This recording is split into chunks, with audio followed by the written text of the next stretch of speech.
Hello everyone, my name is Mr. B and welcome back to another video. So a few years ago, we saw the release of Blue Lock, a football anime where you have the best young players in Japan, best young strikers in Japan, battle it out in this competition, in this program, and the best striker would ultimately represent Japan to win the World Cup. While not perfect, it was fun. It was a fun anime, and it got a lot of people's attention, and it looked to be dethroning Haikyuu to become the next big sports anime of this generation, because Haikyuu is obviously about to end, and someone need to take its place. Then season 2 came, and I don't know about you, but if the best animated scene in a football anime is a scene of a dude sticking his tongue out like he has rabies, that's not a good show. That's not a well-animated show. Not to mention, most of the show was animated on PowerPoint. So Blue Lock pretty much shot itself in the foot, and it's definitely not gonna be the next big sports anime unless stuff changes. But fortunately for one gacha gaming company, as Blue Lock was shooting itself in the foot, their series, their franchise is starting to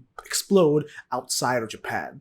And that franchise is Uma Musume. Uma Musume is one of the biggest franchises in Japan, but despite that, it's a fairly unknown series outside of Japan with a fairly small but dedicated fan base. I made a video on Uma Musume a few years ago, and while it wasn't the best video out there, I wanted to share my opinions, my thoughts on the series, the franchise, and just sort of introduce this franchise to a lot more people, because this is a really good franchise, and I think it's being slept on by a lot of people. With cute girls and engaging story that is different from most sports anime media, it needed the right moment to break into the scene. That came when Blue Lock fumbled and new generations came into the scene, setting Uma Musume to become the next big sports anime, at least outside of Japan. I mean, when you have scenes like these,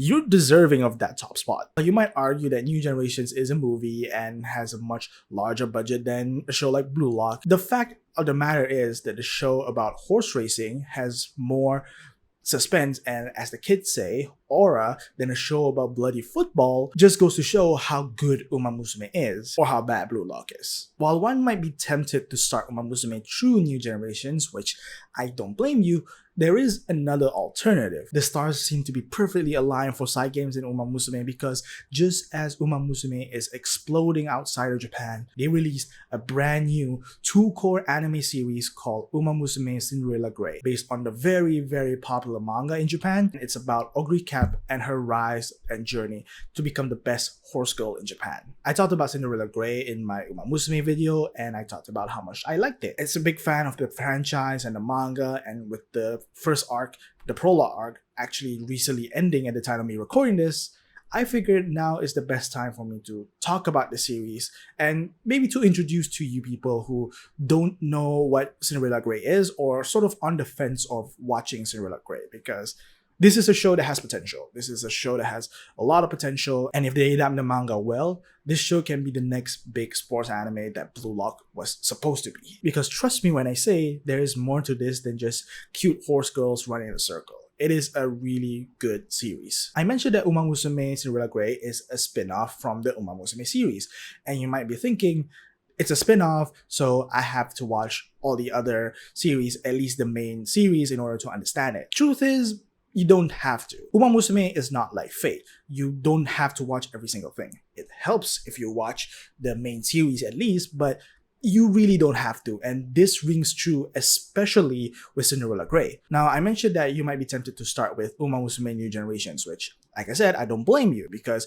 it's a really good looking movie. It's a pretty good movie as well, but the problem with New Generations is it also sort of has ties to a different series called Uma Musume Road to the Top, which is a 4-episode OVA. You don't have to watch Road to the Top to watch New Generations, but it helps to watch Road to the Top before watching New Generations, because there's some characters in Road to the Top that appears in New Generations. With Cinderella Gray, you don't have that issue. It's a completely brand new slate. Some of the characters like Ogre Cap and a few other characters have appeared in the mainline series, but mostly as side characters, as NPCs. So these are essentially entirely new characters, and you only know about them if you've watched the original series or you're a fan of the game. But even if you're not exposed to any of these, you can watch Cinderella Gray with no prior knowledge other than the fact that these are horse girls that are based on real life horses. That's all the information you need, and you can watch Cinderella Gray. Then you have the animation aspect. See, the mainline series had this more cutesy art style, which, despite the show having a lot of suspenseful and emotional moments, it's hard to not show this series to people and have them just think it's just about cute horse girls. Cinderella Gray was completely different when the manga first came out, having a more shonen style, making it a lot more engaging as a manga, as well as having some really cool moments that got better because of the different art style. The anime is following suit, having a more shonen art style compared to the main series and more muted colors compared to Road to the Top and New Generations. If you are familiar with any of Cygame's works, you would know that they do not slack off when it comes to animation, consistently pumping out great looking shows with animation that may surprise you coming from a gacha gaming company, both in their own IPs and other anime that they make. The same goes for Cinderella Gray. Sure, the animation from Road to the Top and New Generations are miles ahead better in my opinion. Plus, I do prefer some scenes on the manga compared to the anime, but that's maybe due to the fact that I read the manga first before watching the anime. But even with all that being said, the anime is by no means a bad looking show. It is a really, really good show that delivers with suspenseful and emotional moments really well when it comes to the animation. And with 2 cores of this, sure, we might see some slacking off when it comes to the animation, but when it comes to their racing, I have no doubts that they're going to deliver, because having seen some other Cygames shows before, they usually deliver high quality product, and that is all you can ask for when it comes to sports anime. Just have good sporting moments. Then you have the story. A lot of sports anime has this underdog story. Your Haikyuus, your Slam Dunk, hell, even Blue Lock has this underdog story. The underdog going up against the odds to win the day. That's usually how it goes. Cinderella Gray is different in that the main girl is a character that would dominate the sport. The general synopsis of the show is that it follows Ogre Cap as she rises from a regional horse girl to becoming one of the best horse girls in Japan. This is not your typical underdog story, because we see Ogre Cap just dominating their opponents left and right. It's only her rivalry with Tamamo Cross that we get the best of Uma Musume Cinderella Gray, which we're going to see in the anime. Not to mention, Ogre Cap herself is different from a lot of shonen protagonist when it comes to sports anime. She is a much more quiet and reserved character, working hard to run as fast as she could because that's just what she loves. A lot of the best parts of the manga comes from the side characters and their reaction to Ogre Cap, how they think of her. Ogre Cap is the character that enhances all the other side characters, which makes the races fun and interesting, and it's neat because all the other side characters are interesting in their own right with their own stories. Speaking also on the story, the results of Uma Musume are based off of entirely on real life. As I mentioned before, Uma Musume, their characters are based off real life racehorses. So the story, more often than not, is based off real life horse racing. This means that the reason why Ogre Cap is dominating is not because the author decided to make her this dominant character, but because that's what actually happened in real life. The results of her winning and her losing are the results of what happened in real life. This means that the results of the races become much more unpredictable, and unless you're really knowledgeable about Japanese horse racing history, you probably don't know who is going to win. This is where the drama comes, because you can have Ogre Cap and other characters just dominate the race, and all of a sudden a side character would just jump right in and win the race.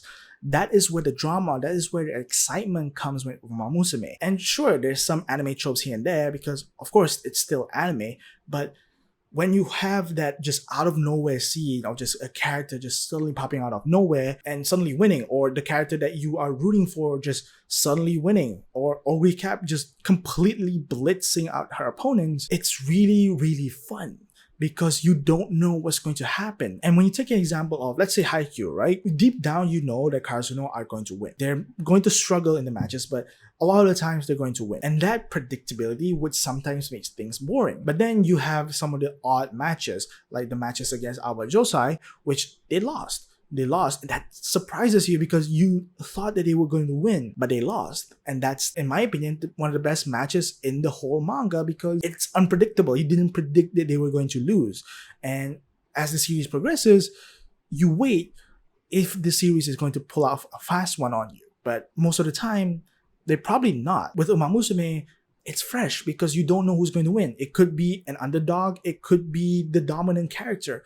You just don't know, and not only that, how they're going to win. Are they going to be winning on a close race, or are they just going to blitz the opponents? And that's why me and a lot of people really love Uma Musume, and I think this is why it's really surprising how much this anime is slept on, because I think that's going to make a lot of people really fall in love with this series. If you are looking for a sports anime right now, Uma Musume is where it's at. There's a lot to choose from, but if you're asking me, start with Cinderella Gray. It's currently ongoing. The prologue recently just ended. It's a completely fresh state with no other connection to any of the other series, and it's just fun. It's a really fun show. It's not as cutesy as the main series is. It's not as flashy as Road to the Top and New Generations is.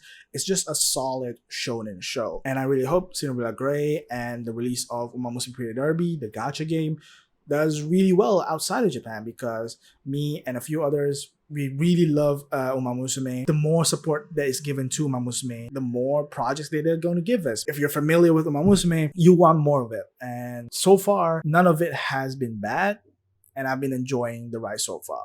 So if you want to get into this franchise, start with Cinderella Gray. Hopefully you'll love it. Anyway, that's it for this video. Leave a like if you enjoyed, subscribe if you want to see more, and I'll see you guys in the next one. Peace.